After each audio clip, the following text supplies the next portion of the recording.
Hey guys, welcome back to my channel. Thank you so much for being here with me today. I know it is a long time since I uploaded a video, so apologies for that.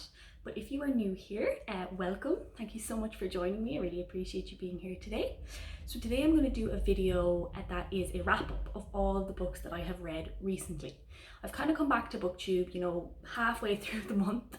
So I couldn't really do an August TBR because I've already read quite a few books in August. Some of them I'm going to show you here now. And then I have also, and I couldn't really do a wrap up for July because, I didn't really read that much in July and it's kind of time is over for July wrap ups now. But look, I will be getting, once time goes on and we're closer to September, I'll be getting more back into the swing of things, and I definitely will be doing a September TBR and a September wrap up. So there are things to look forward to. So the first book I want to talk about today is the first book that I read here, and that is Crown of Midnight by Sarah J. Maas. Now this is the second book in the Throne of Glass series, so just to show you, I'm sure everyone's familiar, but this is Throne of Glass here. So I want to kind of talk about both of these for a minute. If you don't really know the story is of Selena. She is our main character. Selena she basically comes from these salt mines in Dovier, and she's going to be serving a life sentence to a king, basically to be his assassin. So that is kind of the story of the books. I hate when people give too much away in these kind of videos. So that's kind of, look, if you're into assassins, if you're into Sarah J. Maas, all those like fantasies, things like that, these kind of books will be for you. Now, I have read the first two, and so far, I think I gave the first book 3 stars and I gave the second book 2 stars.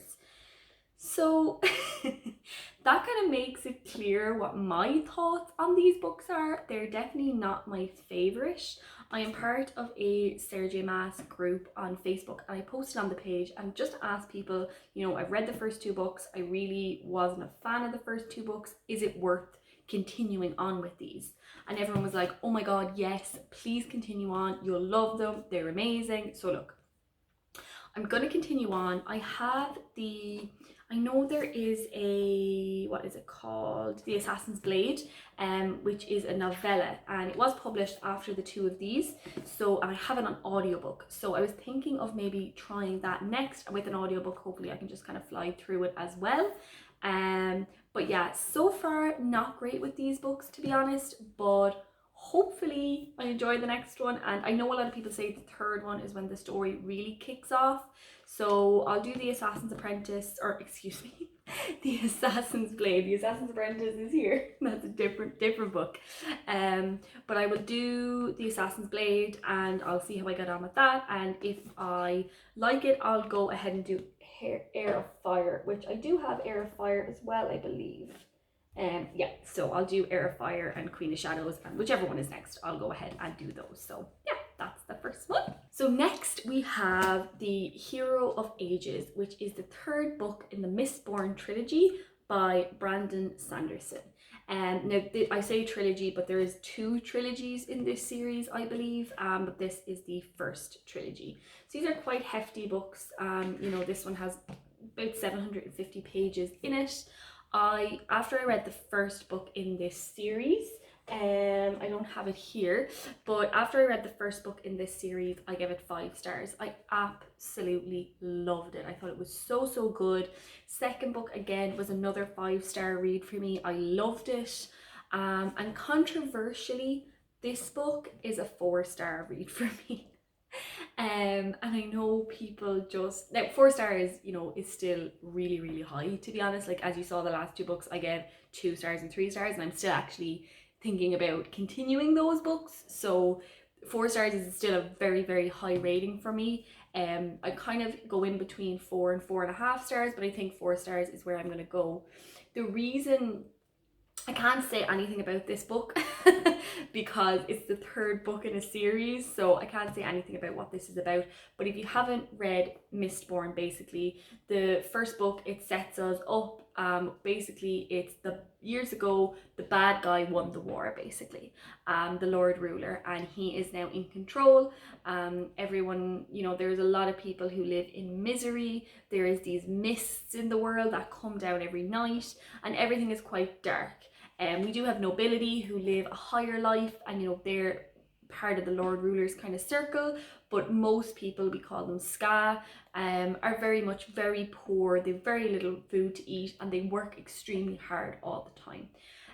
So that's kind of when we meet Vin. Vin is our main character, our protagonist. So she is amazing. Vin is such a good character. I love her through all of these books. I cried at the end of this book for her, nobody else. But yeah, she's an amazing character. She starts out, she's very young when we first meet her. I believe she's about 16, and she is one of these Ska. So she has had a horrible life. Her brother's been kind of abusive to her. She's had no family. She's been going around stealing, kind of trying to stay alive. And she basically meets a group of people who take her in, and the main person in that group is Kelsier. And they go on an adventure after that, which I'm not going to say anymore. But if you enjoy fantasy, this is high fantasy. It has an amazing magic system. The world building is amazing. Everything is so well fleshed out. It's such a good series. The series overall, I will definitely give 5 stars for the 3 books. I could not. It's too enjoyable not to. But this book, 4 stars for me. And I can't say why, because if you haven't read the books, then that's completely spoiler. But anyway, 4 stars for this one. So the next book that I read recently is Crescent City, House of Earth and Blood by Sarah J. Maas. This book was really good. Another Sarah J. Maas book, I know I've mentioned 2 Sarah J. Maas books in this video already, but how I started out with Sarah J. Maas was with ACOTAR, A Court of Thorns and Roses, that series, and I absolutely loved it. Like, I fell in love with the characters, everything about it, absolutely loved it. So I think she's going to be one of those authors, no matter what she brings out now, I'm going to pick up and I'm going to read. So when I heard Crescent City was coming out, I pre-ordered it. I got it pretty much the day it came out, and it took me a while to actually read it because I was reading a few other things, but then once I started it, I couldn't stop. This book is about, I think, 800 pages as well. Is it? Why am I reading all these really long books? Yeah, it's about 800 pages. But basically it follows Bryce. So Bryce is our main character in this story. Bryce is, you know, Bryce is half fae. And she's extremely beautiful. She has this group of friends who she's really, really close with, her best friend Danica. And we do have a love interest in this book as well. It basically follows us on a murder mystery almost, but it is like a high fantasy murder mystery. And this is Sarah J. Maas's first adult fantasy book, and it's great. I found the world building great. I love the world it's set in.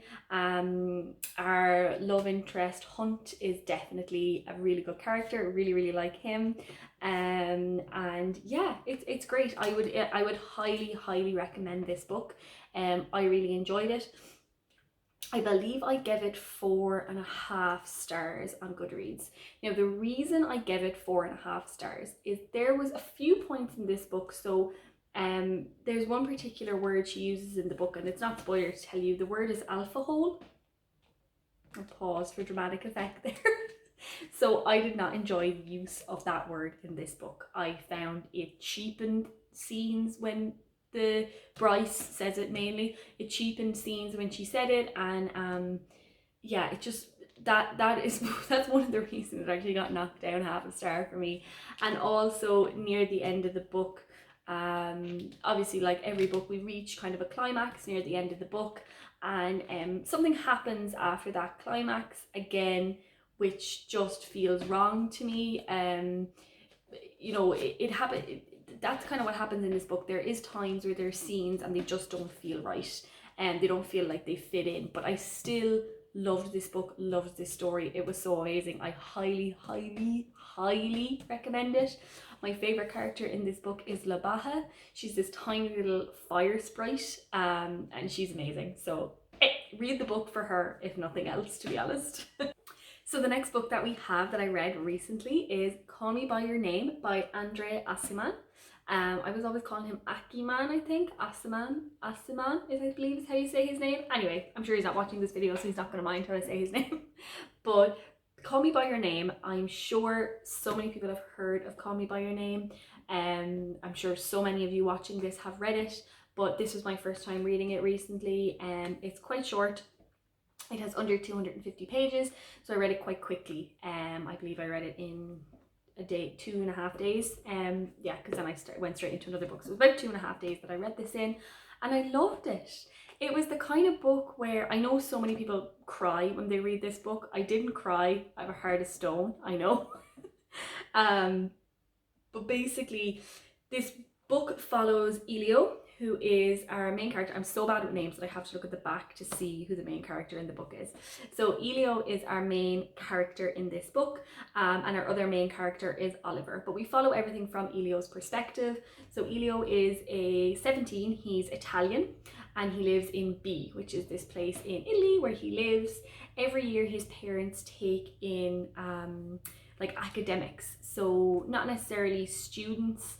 Like they took in Oliver, and Oliver is a lecturer, but he's writing a paper.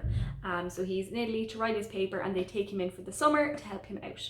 So it happens every year, but this year Elio meets Oliver and they have a very interesting relationship. The Italian scenery in this book is so good. I felt like I was in Italy. The way they describe the beaches, the way they describe Rome, I was in Italy last year, and it just made me want to go back. After I read this book, I wanted to learn how to speak Italian. I wanted to go back to Italy. I wanted to spend all my time there. So yeah, for that alone, this is definitely such a highly recommended read for me. Again, I gave this book 4 stars. I started out and I gave it 5 stars, and then I jumped it back to 4. There is no real reason as to why I gave this book 4 stars. I have just read books that I preferred, but this book was still so enjoyable for me, and I smile when I talk about it, and I have to watch the movie, but it's great. It's so good. Really enjoyed it. And the last book that we're going to talk about in this video is Educated by Tara Westover. Now, Educated, I give 5 stars too. Educated is a non-fiction. It's a memoir by Tara herself. So again, if you haven't read or heard of this book, I will give you a brief synopsis. It's hard to spoil a memoir, because I think we read memoirs because we're interested in people's lives. So there's, it's not really spoiling to talk about it. Basically, Tara grew up with her family in Idaho, I believe. Now, if I'm saying the wrong state, it doesn't say it at the back, but I believe Idaho she grew up in with her family. Her family were very strict Mormons, and always preparing for the end of the world. So this is the environment she grew up in. She never went to school. And it's basically her story about education. Tara is now a PhD, and she got her PhD from Cambridge. So that just tells you on the journey that she goes through from growing up with these really strict Mormon family who never even sent her to school, said they homeschooled her. They didn't homeschool her at all. To have now herself a PhD is just amazing. But yeah, it's some parts of this story are hard to read. There is violence in this story. She has a brother who is quite violent, and it talks about that. But it's just so interesting to see the perspective of someone who grew up completely in a bubble, never seeing the outside world, and then for them to be kind of plunged into it, so like she never experienced anything other than this strict Mormon family. So yeah, it's a great book. I believe I wrote on Goodreads that it's powerful and it's going to stay with me for a very long time, and I think that's true. It is really going to affect my life for a long time, but I enjoyed it so much. It was such a strong book, and it's absolutely powerful. So I would definitely recommend picking this up if you're into nonfiction at all. If you haven't read ever nonfiction before, I actually think it's a really good starter. She's a beautiful writer, and she puts a lot of scenery into this book, that sometimes when I'm reading it I almost feel like I'm reading a fiction novel, but it is non-fiction and it's about her life. And after I read the book, I watched so many videos of her. I was watching her on Oprah, I was watching her doing all these interviews, and it was weird to see her. I was like, she's a real person because that's how much it did feel like just reading a story. But it's amazing. I highly recommend it. So thank you so much to anyone who has come here and watched this video today. I hope you really enjoyed it. If you did, please leave a like and subscribe. It would mean the world to me. If at all you are interested, I am starting a journey with my own wax melt company and it's going to be based around characters from all these books and books that I just love in general. I will link the Instagram down below if you would like to support it and come say hello. That would mean the world to me. It's not open yet, but you can follow my journey of opening my own small business and company, and I'm hoping to do some vlogs about that as well on here so you guys can see what you think. But yeah, thank you so much for watching and have a really good day. Bye.